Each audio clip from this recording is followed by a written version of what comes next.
which are my vices, in the battlefields. So let's say that I decide, I consider myself to be pretty, impatient. And I'm going to work on this seriously. Okay, who is the person that I can't stand? When he's 10 miles away, I feel it. Who is that person? What's his name? John? Okay. John is not the name, it's the nickname. The name is impatience. The name is intolerance. Mary is the nickname. So what is the nickname that's going to allow me to work and win over? I want to go to the battlefield. That's something we can do. And I'm telling you, I'm living proof of it. It works.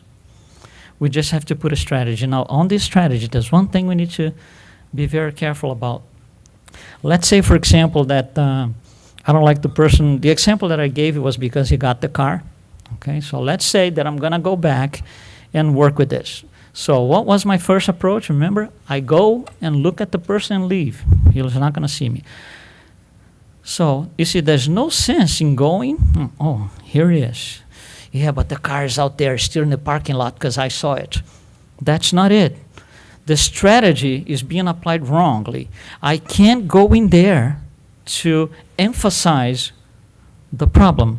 I have to go in and say, oh, he's in a party. He's drinking some Coke and eating some chips. Oh, yeah, it's a human body. He needs to feed himself. And I leave. Don't feed the enemy. I still need to go to the battleground, not to feed the enemy, to win over the enemy. And I'm going to win, one at a time. It's possible. Try and you see. Battlefields, that's what they are. Battlefields, enemies. Okay? Thank you very much. Enjoy the rest of your day here.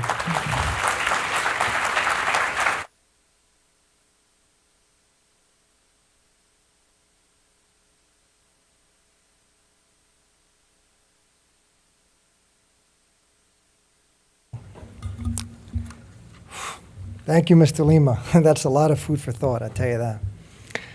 And how can we talk about spiritual evolution without talking about love? Well, we're about to find out with our next speaker, Edward Christie. Love, the driving force of the universe. Born and raised in Brooklyn, New York, Edward has been involved with Spiritism for more than 20 years and is an active member of Inner Enlightenment Spiritist Society in New York. Edward is also a classical trained pianist and has given lectures and talks about Spiritism and music around the country. Edward is the president of Fraternity Without Borders US, a nonprofit organization that has projects helping children and their families in Brazil, Madagascar, Mozambique, and Senegal. Edward?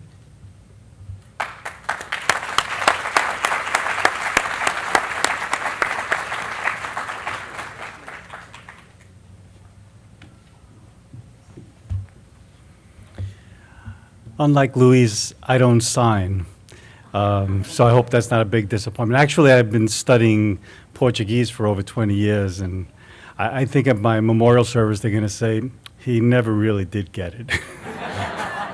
But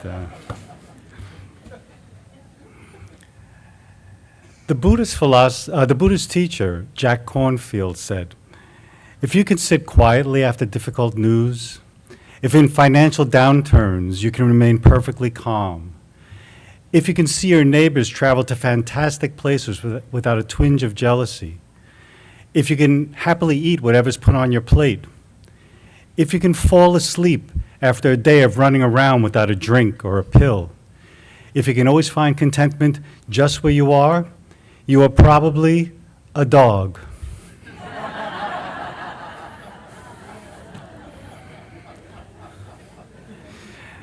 As far as we can tell, dogs are happy to be just what they are. Dogs don't look for meaning or ask questions or wonder, what am I doing here? When we humans look at ourselves, we're restless. We ask why, look for meaning, and wonder, what am I doing here? One reason Jack Kornfield's observation is amusing is because we share a lot of similarities with dogs. Dogs have feelings and affections and can give up their lives to save their offspring. We can call these a kind of primitive love. But human nature is capable of more than instincts and affections. Unlike dogs, we can make real, life-altering choices. No eggplant, elephant, or electron strives to be better than it is. Human beings are a work in progress. In his book, Life and Destiny, the Spiritist philosopher Leon Denis writes, all the powers of the soul can be confined to 3 words: to will, to know, and to love. Let me repeat that. All the powers of the soul can be confined to 3 words: to will, to know, and to love. The power to will is given to our conscience. Our conscience guides our actions, telling us to do what's right and avoid doing what's wrong. The power to know is given to our mind. Our mind searches for what's true and what's false, what to believe and what to doubt. The power to love is given to our heart. Our heart awakens us to our inner self, our innermost self, the self that's more than our thoughts and beliefs and choices. With these 3 powers, we have the means to become something more than we are today. We can choose right action, search for truth, and awaken to the deep reserve of love that's in each of us.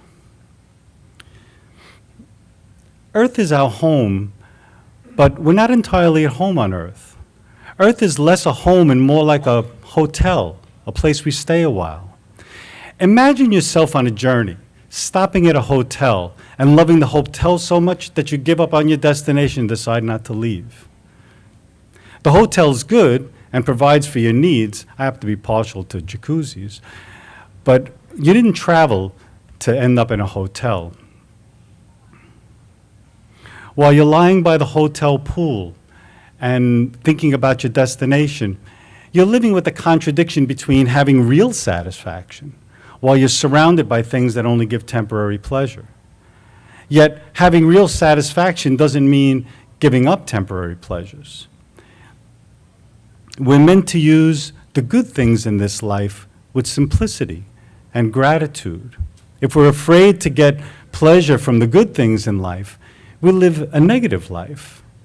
Instead of finding value in the world, we spend our time knocking down evil, focusing on what's wrong, watching for temptation at every turn.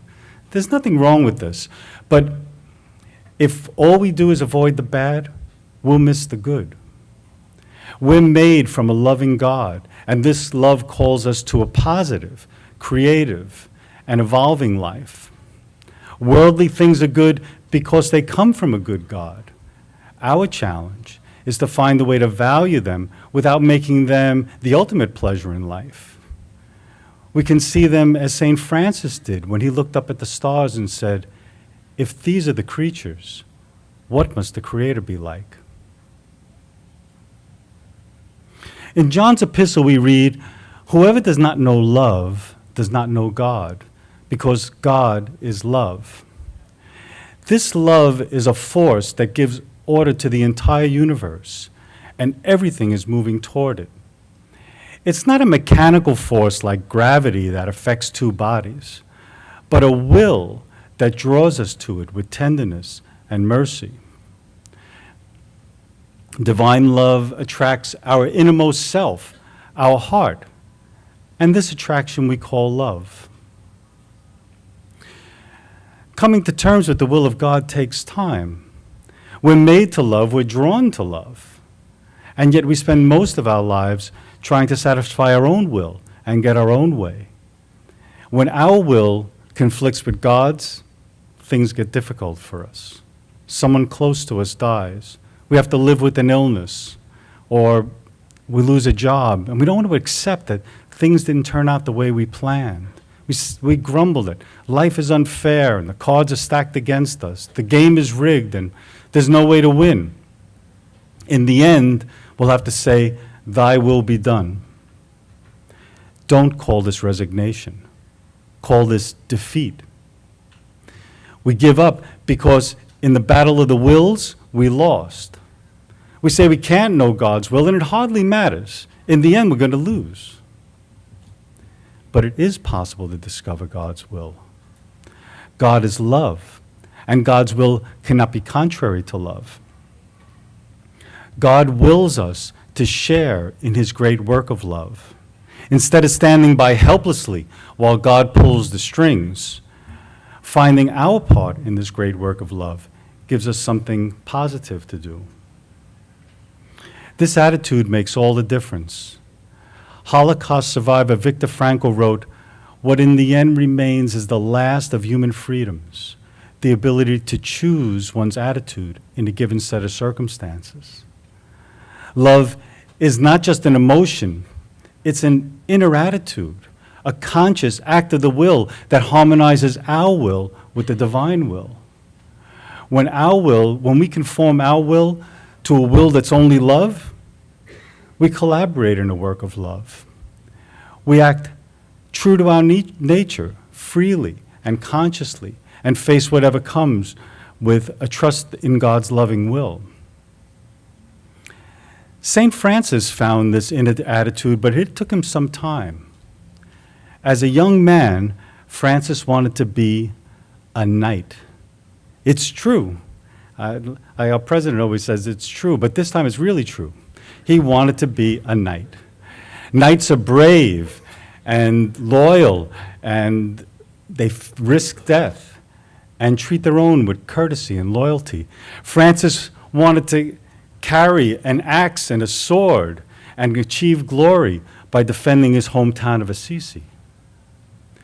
When he was 20 years old, he went off to battle with the neighboring city of Perugia. He never made it there.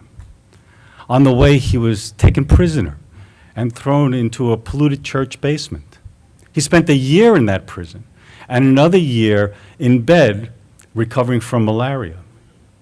He still wanted to be a knight. So when he was strong enough, he set off to battle in a war with Apulio. He never made it there. On the way, he spiked a fever, and lying in bed, he heard a voice telling him to go home. There he would be told what to do. He'd become a knight, but not the kind of knight he imagined.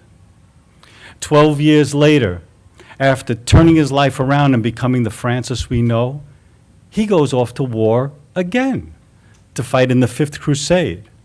At this time, it was not to raise a sword to Muslim enemies, but as a peacemaker, bearing a gift of a message of reconciliation. He entered the enemy camp unarmed and, like a knight, bravely risked his life for a cause, the cause of peace. The Sultan, who was sworn to kill any Christian he met, welcomed Francis as a friend. Francis thought that to achieve glory, he would have to raise weapons against an enemy. Once he stopped being preoccupied with his will and his dream, he was guided to be a true knight, a person of courtesy, bravery, and ideals.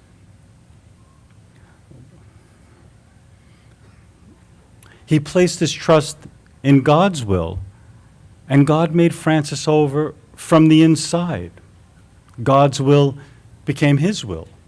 God's love, his love. Francis still had his character. He still wanted to be a knight. But he no longer took his identity or found his identity in his dream. He found his identity in something that was true and lasting. He found his place in God's work of love. Unlike Francis, we're more like the mountain climber who had almost reached the top of the mountain when he slipped and fell. Hanging over the edge of the cliff, he said, "Help! Is there anybody up there?" A loud, deep voice answers, "This is God. Let go, I'll catch you." The climber thinks for a minute and says, "Is there anybody else up there?"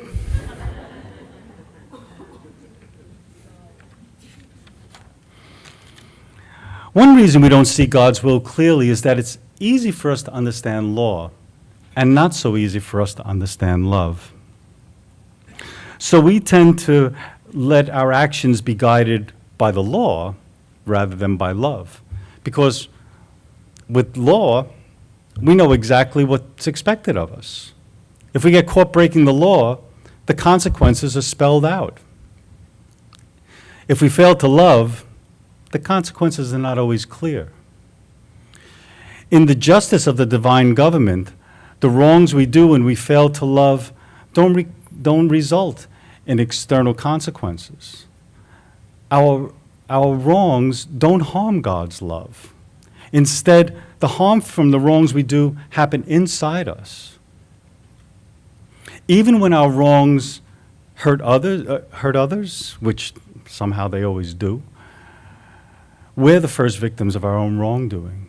Wrongs harden our heart, blind us to goodness, and bind us to a disordered love that brings more suffering. It usually takes some event, some loss, some humiliation for us to awaken to the full meaning of our failure to love. And when this happens, our heart fills with sorrow. Sorrow for the hardness of our heart. Sorrow for the suffering that we bring to others. Suffering pulls back the veil and reveals the obstacles that separate us from love.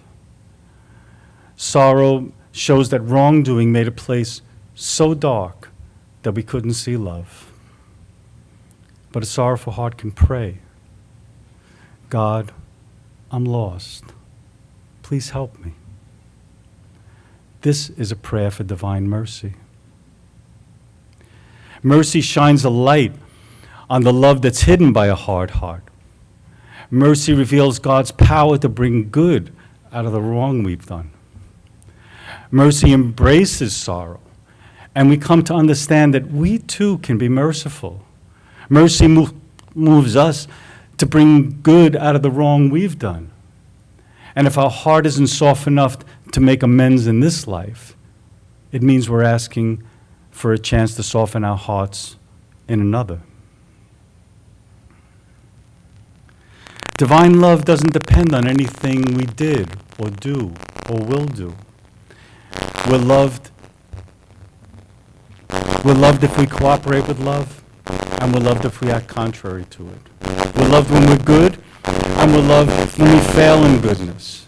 In Matthew's Gospel we read, God's sun rises on the good and the evil, and God sends rain on the just and the unjust. Divine love doesn't need for us to be good. Divine love doesn't depend on our performance. It's not conditional on our actions. God doesn't ask for anything that's beyond our strength. No matter how many times we fall, no matter how many times we fail to love, divine mercy is there to catch us, waiting for a sorrowful heart, ready to be renewed by God's mercy. In his letter to the Romans, St. Paul writes, For I am convinced that neither death nor life, neither angels nor demons, neither fears for the day or worries about tomorrow, not all the powers of the world can separate us from God's love. When our heart is touched by divine mercy, we're awake to the truth that we're never separate from God's love.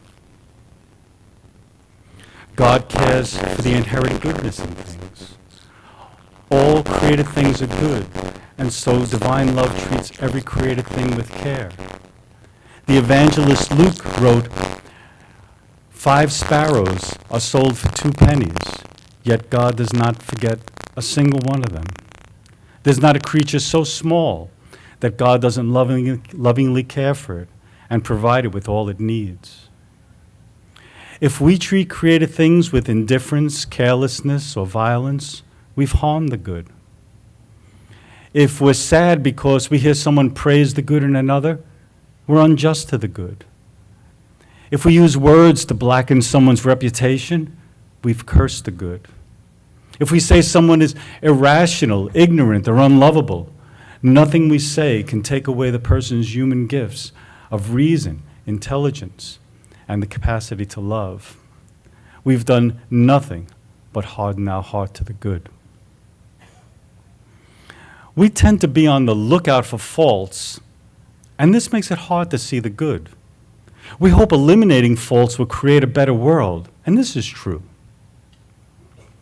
But when we think that progress in the world is slow, we can be sad. But St. Thomas Aquinas has a happier way to look at the world. To be pleased with the good, always, everywhere, and in every creature. Think for a moment about living in a world where this is our attitude. To be pleased with the good, always, everywhere, and in every creature. This way, the better world we want is already here. To be pleased with the good doesn't mean to ignore faults. It means to put faults in perspective. When faults are out of perspective, we can go on and on talking about them. And with every word that underlines a fault, we move farther and farther from the good we hope to bring about. When we're pleased with the good, we put faults in perspective. Objectively, meaning if we leave our opinion of faults on the side, faults are small in comparison to the enormous amount of good that's in every creature. Faults are blemishes on the good, but they don't take away the good. A house with peeling paint and a broken window is blemished, but for all that, it's still a house.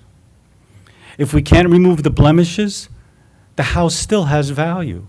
Its purpose is unchanged, and its usefulness is unharmed. Virtue starts with seeing the good.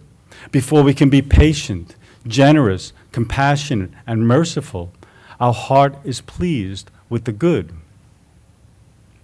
Being pleased with the good makes it easier to love. We're feeling that we have to eliminate faults in order to get to the good creates obstacles. To be human is to have faults. To be human is also to be blessed with a tremendous amount of good. To love the good, if we fix our attention, if we fix our attention on what's wrong with the world, the good goes out of focus. If we point our lens at the good, faults are no longer the subject of the picture, but only a small part of it. We live a simple, heartfelt life, one where love can make a home, even if that home has peeling paint and a broken window. Love's home is in our heart, and the home we make for love depends on what we value. We value what we love, and we love what we value. As Christians, we aim to value what Jesus values. In his letter to the Philippians, St. Paul said, "The attitude you should have is the one Christ Jesus had." Jesus' attitude shows us what it means to be fully human, what it means to live a human life. Jesus valued the inherent goodness in creation. He valued the sinner. He valued the weak. He valued the adulterer. He valued the criminal. He valued the outcast. He valued the poor. He valued the sick. He took care of the good he found in the world. Wherever there was good, he found it, valued it, and loved it. Jesus' ministry didn't aim to teach us the finer points of religious law. His justice wasn't concerned with codes of proper behavior. He didn't moralize when someone failed to live up to an ideal.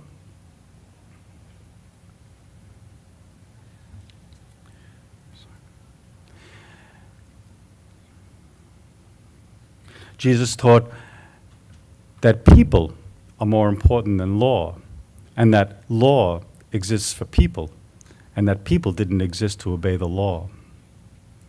And he valued people by respecting their limits. He didn't condemn them for their frailties. He accepted what they could do. His closest associates barely understood him, and yet he loved them just the same. He looked straight into their heart, their deepest, innermost self, and there he found love and true value. Jesus loves God. He loves the value in the created world, a value that was placed there by a loving God. Jesus loves his neighbor. He loves the good in people, the good that cannot be destroyed by human weaknesses and frailties. Jesus' will and God's will are united. He trusts that in every moment, in ways that are not always clear, God's will is a living presence, a source of infinite love that promises that at the end of each story, a greater good will come about. We've heard a lot of statements about God and his goodness and love, but love is more than words and thoughts. One way to awaken to love is to get in touch with our neighbor. We're human, and we learn a great deal from other humans. God speaks to us through our neighbor. With them, we find out that love is a lot more than words and ideas. So I'm inviting you now to a practice that will get you in touch with your neighbor. The intent of this practice is to develop compassion and awaken in us the deep reserve of love. This is a standing practice, and what I'd ask you to do is, as quietly as possible and without saying anything, please stand up now.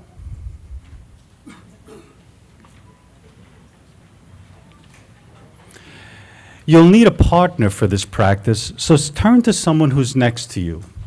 You don't have to say anything to this person. Just find a partner. Your partner could be someone that you know, or it can be someone you're meeting the first time. Face your partner and find a relaxing way to stand. This practice will take a few minutes, so find a position that's comfortable. Let yourself be quiet. Take a breath or two. Relax any tension you carry. As you face your partner, look into their eyes. This isn't something you normally do, so you may feel uneasy. Take a breath, and if you feel the urge to laugh or look away, be patient with yourself. Take your time. Be kind to yourself. And when you can, come back to your partner's eyes. The opportunity for you to be with this person is given to you now. As you look at your partner's eyes, become aware of the beautiful spirit behind those eyes, their original goodness and innocence, the value they bring into the world. Behind those eyes are gifts and strengths and great potential. See the goodness and value that's just behind those eyes. As you see the beauty in the spirit of your partner, sense the gifts that are there. Observe the immense amount of reserves of courage, intelligence, patience, endurance, generosity, and mercy. Recognize the inherent value in your partner. See the original goodness that has been placed there. What you're experiencing now is the love and tenderness that's there in each of us. The love and tenderness that we were created from.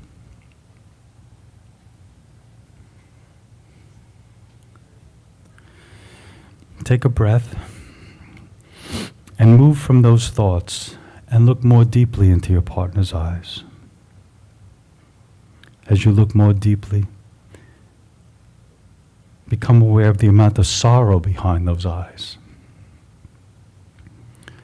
See the pains and struggles that this person has accumulated in this life, as in all human life. Pains that you can only guess at. Their disappointments and failures, losses and loneliness, hurts and sorrows. Open your heart to the hurts that he or she may never have told another person. The hurt locked deep in their heart. You can't fix the pain, but you can bear the pain with courage and tenderness. Imagine your partner as a hurt child, how you would naturally reach out to comfort it. What you're experiencing now is the heart of compassion, a compassion that has the power to heal the sorrow in the world.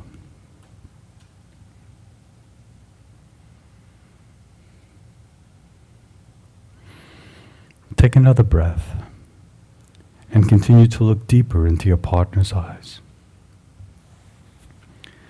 Picture their happiest moments as a child, a moment of innocent joy, of learning, of growing. Picture them learning to run and play games. The first time they saw the ocean or looked up at the stars. See the spirit of the child that's still in them, that they have a playfulness and a freedom that they can still experience. Think of the joy this person brings into the world, their capacity to feel joy and create joy. Feel your own joy as you become aware of the joy your partner feels. What you're experiencing is the human capacity to share joy. Value this shared joy as you would a gift that you've waited a long time to receive.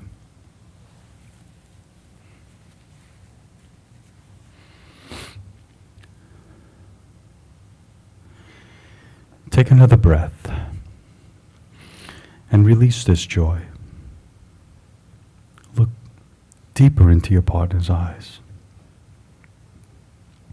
Become aware of your partner's eternal spirit.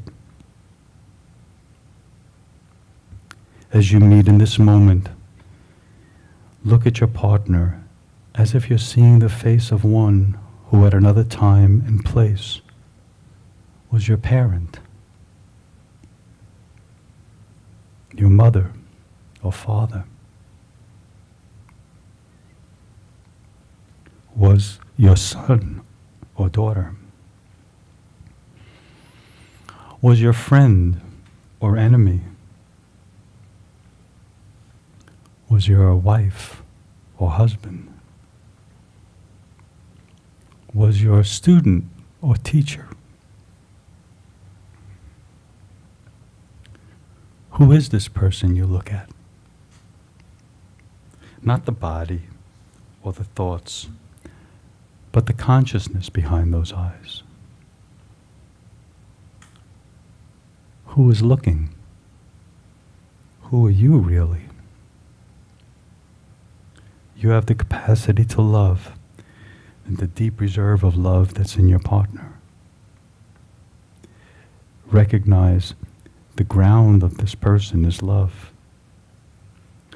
Look as deeply as you can at this person.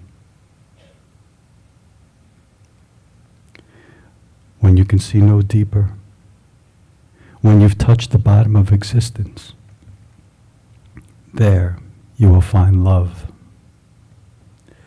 The ground of our existence is love.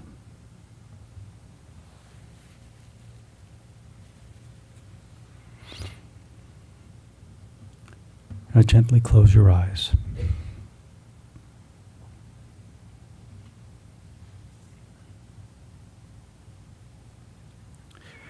And when you're ready, open your eyes and thank your partner.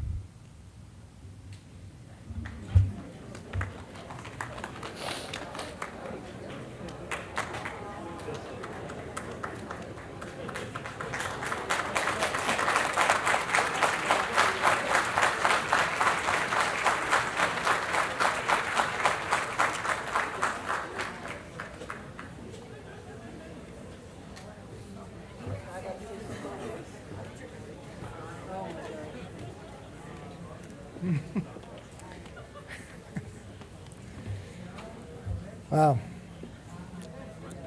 I can't get Katie's face out of my head right now.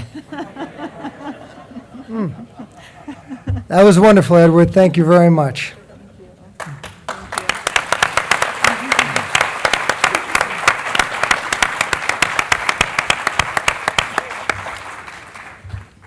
Now, I would like to ask you all a personal question. Have you ever had to cope with suicidal thoughts? I know we're going off a little bit here, but. Or have you ever been touched by a devastating pain or grieving for a friend or relative due to suicide? We invited young adults to share their experience and how they found answers and peace in Spiritism. These are teenagers who have been attending the Spiritist youth education and now bring their own experience to make a difference. And if interested, it's Sunday, May 12th at NYU from 2 to 5. Okay, and on that note, I also want to remind everybody that there's still fraternal assistance for everybody in the room. Anybody that needs that, please go out to the welcome desk, and there is still time for that. We're going to take a short 30-minute break right now to get some coffee. There's still the shirts that you can, the t-shirts and the flip-flops to support a really good cause. Also, there's books, and Dan Assisi is speaking on the Spiritist conversation. So 30 minutes, we'll be starting back promptly. Sharp, yes, sharp. Thank you. I had to go backwards on that one. I'm like, coffee. I had to jump.